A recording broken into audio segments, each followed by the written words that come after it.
4. रसोई घर के सामने जूते, चप्पल, झाड़ू, पोछा कभी भी नहीं रखना चाहिए। इससे माता अन्नपूर्णा नाराज होती है और पूरे घर को गरीबों का सामना करना पड़ता है। इससे पाप भी माना जाता है। इसीलिए आपको कभी भी चप्पल, जूते या झाड़ू, पोछा रसोई घर के सामने नहीं रखनी चाहिए, क्योंकि इससे घोर अनर्थ हो सकता है और माता नाराज हो सकती है। 5. रसोई घर में खाना बनाते समय में महिलाओं को भोजन जूत नहीं करना चाहिए। दोस्तों, सनातन परंपरा में गए गंगा और गायत्री का बहुत ज्यादा धार्मिक महत्व है। मानता है कि गौ माता के शरीर पर 33 कोटि देवी देवताओं का वास होता है। गौ माता की पूजा करने वाले जातक पर इन सभी देवी देवताओं की कृपा बरसती है। गौ से देवा से न सिर्फ इस जन्म के भी दोष दूर हो जाते हैं। हर एक सुबह जब आपके घर में भोजन बनाना प्रारंभ हो तो सबसे पहले बनाई गई रोटी को आप गौ माता के नाम से निकाल दें और भोजन करने से पूर्व गौ माता को इस रोटी को खिलाएं। यदि संभव हो तो काली गाय को खिलाएं। यदि काली गाय न मिले तो सफेद गाय को भी आप खिला सकते हैं। आपको बता दे कि गाय को आप भदेंगे और उसे रोटी को अगले दिन देंगे तो वह रोटी बासी मानी जाएगी। गाय को कभी भी बासी रोटी न दें। इससे घर में नकारात्मक ऊर्जा वास करती है और जो भी काम आपके बनने वाले होंगे वह काम भी आपकी बिल्कुल भी नहीं बनेंगे। इससे आपके घर में हमेशा दर्द देवता का वास रहेगा और आप जिस भी उसे काम में आपको हमेशा असफलता ही हाथ लगेगी। इसलिए कोशिश करें गाय रोजाना ताज़ी रोटी बनाकर खिलाएं और रोटी को बिल्कुल ना रखें।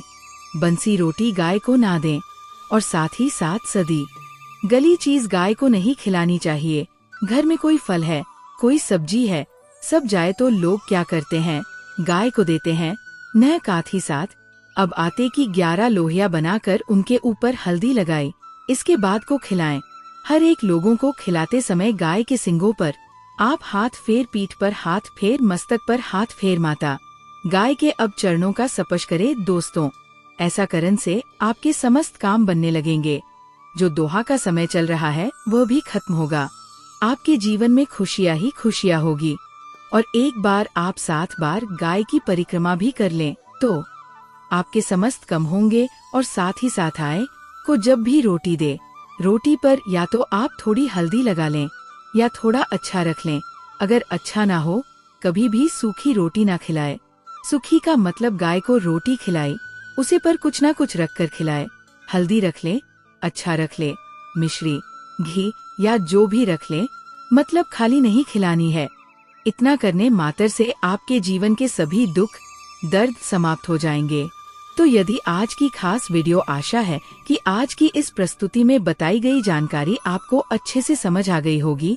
वीडियो अच्छा लगा हो तो एक लाइक अवश्य कर दें और कमेंट बॉक्स में जय सीताराम, जय मां लक्ष्मी अवश्य लिखें। अगर आप आगे से इस बात का ध्यान रखेंगे कि सूर्यास्त के बाद किन किन कामों को कतई नहीं करना चाहिए, तो माता रानी जगत महालक्ष्मी आपसे जल्द ही प्रसन्न होगी और आपके जीवन में आर्थिक समस्याओं का अंत होगा। तो चलिए अब उन कामों के बारे में जानते हैं जिन्हें सूर्यास्त के बाद भूल कर भी नहीं करना चाहिए। दोस्तों, सबसे पहले नंबर 1 पर आता है कि सूर्यास्त के समय बिस्तर पकड़कर बैठना, अर्थात पलंग पकड़ करके नहीं बैठना चाहिए। इसे घर में मृत्यु का शौक माना जाता है। सेव भी किसी को नहीं देना चाहिए। असल में दही को शुक्र ग्रह से संबंधित खाद्य पदार्थ माना जाता है। साथ ही शुक्र ग्रह को धन वैभव का प्रदाता माना गया है। सूर्यास्त के समय या सूर्यास्त के बाद दही किसी को देने से सुख समृद्धि में कमी आती है। ऐसे में सूर्यास्त के समय घर की कोई भी चीज पड़ोसियों को नहीं देनी चाहिए। इससे माता लक्ष्मी नाराज हो जाती है। 2. जब सूर्य अस्त हो रहा हो तो उस दौरान भूल से भी ना तो सोना चाहिए और ना ही भोजन करना चाहिए। अगर आप ऐसा करते हैं तो इससे स्वास्थ्य की हानि होती है। साथ ही साथ ऐसा माना जाता है कि जीवन में धन की कमी पैदा होने लगती है, क्योंकि जो सूर्य अस्त के समय सोता रहता है तो उसका भाग्य भी उसी के साथ सो जाता है, मर जाता है। और वही सूर्य अस्त के समय कर्ज लेने वाला और देने वाला दोनों ही दुखी रहते हैं। ऐसा कभी ना करे, नहीं तो आप बाद में बहुत पछताओगे, जिंदगी भर रोते रहोगे, घर में गरीबी आ जाएगी, काल पड़ जाएगा। सूरज डूबने के पश्चात अगर आपको अपने घर में झाड़ू पोछा करने की आदत है तो तुरंत छोड़े और झाड़ू सूरज डूबने से पहले ही लगा ले, क्योंकि सूरज डूबने के बाद ऐसा करने से धन वैभव का नुकसान होता है। ऐसा माना जाता है कि सूर्यास्त के बाद नाखून या बाल कटवाना पसंद करते हैं, जो कि बेहद ही गलत माना जाता है। अगर आप भी ऐसा करते हैं तो ये आदत बदल दें, क्योंकि सूर्यास्त के बाद बाल और नाखून कभी भी नहीं काटना, चाहे किसी भी स्त्री, छोटे बच्चे, कन्या आदि को पार नहीं करना चाहिए। सूर्यास्त के बाद सबसे ज्यादा दुर्घटनाएं होती है, इसलिए सावधान हो जाना चाहिए। दोस्तों, अगर आप अपनी माँ से प्यार करते हैं तो एक लाइक जरूर करें। लाइक करने का कोई भी पैसा नहीं लगता, इसलिए एक लाइक तो बनता है। दोस्तों, नंबर 5, सूरज डूबने के बाद तुलसी की पत्ती नहीं चूनी चाहिए और ना ही तुलसी के पौधे में जल अर्पित करना चाहिए। दोस्तों, शास्त्रों के अनुसार सूरज डूबने के बाद पूजा पाठ करना चाहिए व घर में दिया बाती करना चाहिए। सूर्यास्त के समय जहाँ पर अंधेरा रहता है तो वहाँ पर अस्थायी रूप से ही भूत, प्रेत, आत्माएं वास करने लगती है। साथ ही साथ सूर्यास्त के समय शारीरिक संबंध कभी भी नहीं बनाना चाहिए। इस समय पत्नी से दूर रहें। पत्नी के साथ, स्त्री के साथ इस समय हम बिस्तर नहीं होना चाहिए। माता लक्ष्मी ऐसे घर से हमेशा घृणा करती है। दोस्तों, अगर आपके घर में किसी की अकाल मृत्यु हो जाती है या सुबह शाम झगड़े होते हैं या फिर पैसे कमाने के बावजूद भी धन का घर में आगमन नहीं होता, भूत प्रेत का आभास होता है, तो ये वीडियो आप ही के लिए है। इसे अंत तक जरूर देख को सामना करना पड़ता है। दोस्तों, अगला कारण है, घर में अगर कांटेदार पौधे हैं, जैसे नागफनी का पौधा है, तो बड़ा ही अशुभ बताया गया है। इससे घर में अकाल मृत्यु होने का खतरा बढ़ जाता है। इससे घर में अशांति फैल जाती है, परिवार टूटकर बिखर जाता है।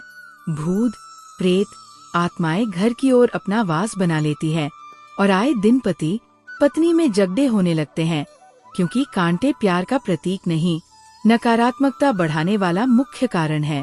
जिस पौधे में पत्ते नहीं होते और सिर्फ कांटे ही होते हैं, उस पौधे को घर में नहीं लगाया जाता है जहाँ होता है।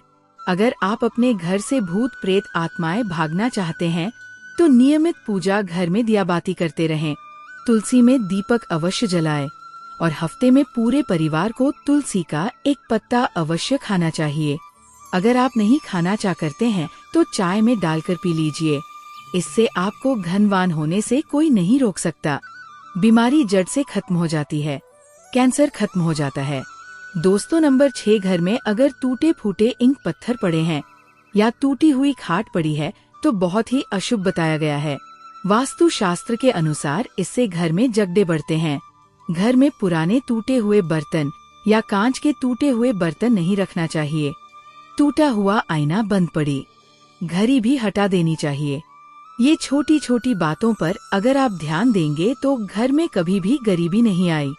घर में मकड़ी के जाले बताते हैं आपके घर में माता लक्ष्मी का वास नहीं है। माता रानी आपसे नाराज हो चुकी है। जाले मुसीबतों को आकर्षित करते हैं।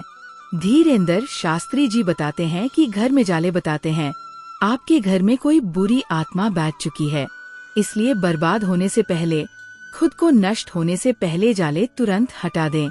दोस्तों, अगला कारण है, घर में अगर मेहंदी का पेड़ लगा है तो तुरंत घर से बाहर लगा दे तथा अमरूद का पेड़ भी घर के अंदर नहीं लगना चाहिए। अगर आपके घर में कोई सबसे अधिक खुशबूदार पौधा लगा है तो तुरंत उसे घर से बाहर लगा दें, नहीं तो कंगाल होते हुए देर नहीं लगेगी। पूरा घर अस्त व्यस्त हो सकता है। इसे आप किसी जमीन में गाड़ दें या बहते हुए पानी में विसर्जित कर दें। घर में रात को जूठे बर्तन परिवार को श्राप देते हैं, कोसते हैं। बर्तन कहते हैं प्राणी कितना नीच हो गया है, मुझ में परोस कर खाना खाता है और मेरी ही कदर नहीं है, मुझे जूठा करके गंदा ही छोड़ दिया है। बर्तन कहता है, ए प्राणी, मुझे गंदा रखने वाले, मैं तुझे श्राप देता हूँ। तेरे घर हमेशा अलक्ष्मी का वास होगा, घर में बीमारी आएगी, ये घर कर्जदार हो जाएगा। दोस्तों, इसी श्राप के कारण पूरा घर कंगाल हो जाता है, यहाँ तक कि वकाल मृत्यु का खतरा भी बढ़ जाता है। आए दिन पति पत्नी में झगड़े होते रहते हैं, परिवार में संकट आ जाते हैं, कुंडली नीच स्थिति में चली जाती है, गुरु ग्रह कमजोर हो जाता है। ऐसा ना करें। कभी भी रात के समय जूठे बर्तन नहीं रखना चाहिए, इससे धन की देवी माता लक्ष्मी नाराज हो जाती है।